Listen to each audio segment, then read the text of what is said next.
Welcome back to the Bible Stories series. Today, we are going to tell a story that is incredibly heavy, yet profoundly real. Long ago, in the East, lived a man named Job.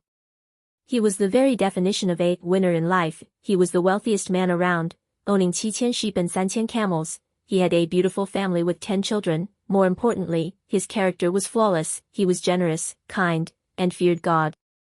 According to our logic, such a good person should live happily ever after, right? But in the spiritual realm that we cannot see, a chilling conversation took place. God praised Job before the angels. There is no one on earth like him, he is blameless and upright. At this moment, a questioning voice emerged. It was Satan, which means the accuser in Hebrew. Satan sneered, "Does Job fear God for nothing? Isn't it because you protect him and give him wealth? If you take away everything he has, he will surely curse you to your face." This was an extremely sharp challenge. Do humans love God because of who God is, or because of the benefits he provides?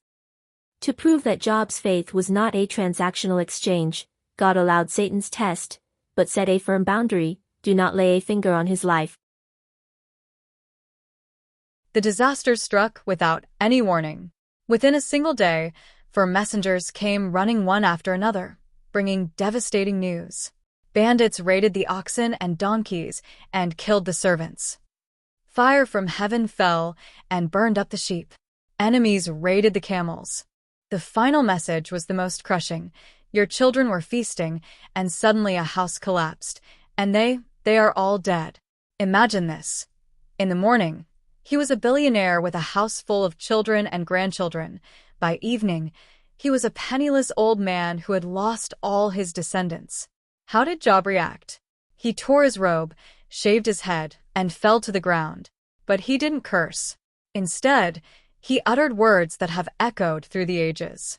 "Naked I came from my mother's womb, and naked I will depart. The Lord gave, and the Lord has taken away." First round, Satan lost. In his agony, Job still chose to worship. Satan wasn't convinced. He argued, "A man will give all he has for his own life. If you strike his flesh and bones, he will surely break." God permitted it again. So, Job was afflicted with terrible, loathsome sores from the soles of his feet to the crown of his head. The itching and pain were unbearable. He could only sit among the ashes, using a piece of broken pottery to scrape his oozing skin. At this point, even his closest companion, his wife, broke down. Looking at her unrecognizable husband, she cried out in despair, "Are you still holding on to your integrity? Curse God and die." Job simply replied, "Shall we accept good from God and not trouble?" This is a suffocating scene.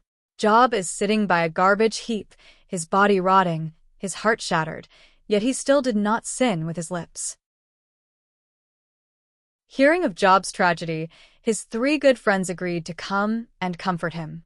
At first, they sat with Job for 7 days and 7 nights, without saying a word. This was the best thing they did, simply being present. But the moment they opened their mouths, things changed. This is the longest and most fascinating debate section in the book of Job. These 3 friends represented the most mainstream worldview of their time, and ours: the law of karma, retribution. Their logic was simple. God is just, good is rewarded. Evil is punished, you are suffering immensely now therefore. You must have committed a terrible sin. They bombarded him in turns. "Job, just admit it. You must have done something wicked in secret for God to punish you." Job was in agony. He knew he wasn't perfect, but he certainly hadn't committed a grave sin that deserved this kind of punishment. He retorted, "You are worthless physicians. I have not sinned. I am not suffering because of my sin." The 2 sides argued fiercely. Job transitioned from his initial lament to questioning God. "God, why are you attacking me? Where is your justice? I wish there was an arbitrator, so I could confront you face to face." Just as everyone was exhausted from arguing, suddenly, a fierce wind howled, and dark clouds gathered. God finally appeared.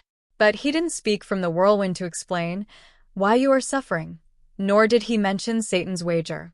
Instead, God fired back a series of questions about the mysteries of the universe.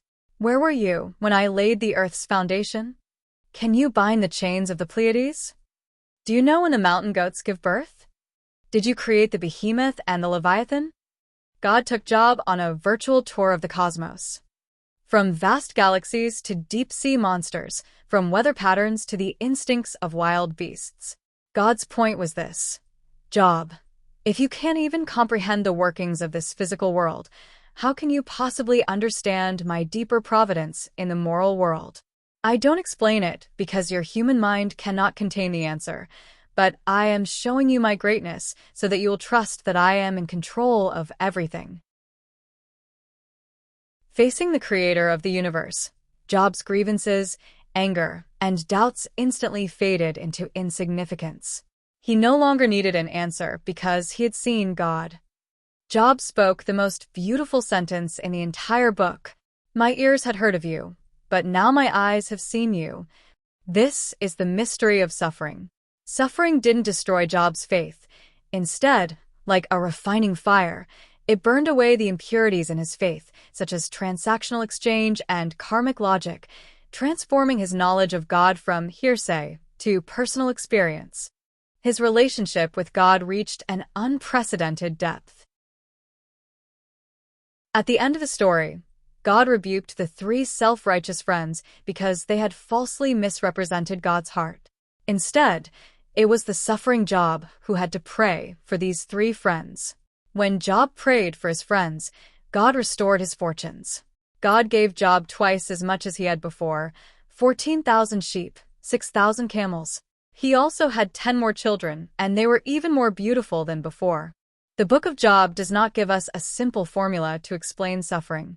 Instead, it tells us, this world is not a vending machine where you put in good deeds and out pops a blessing.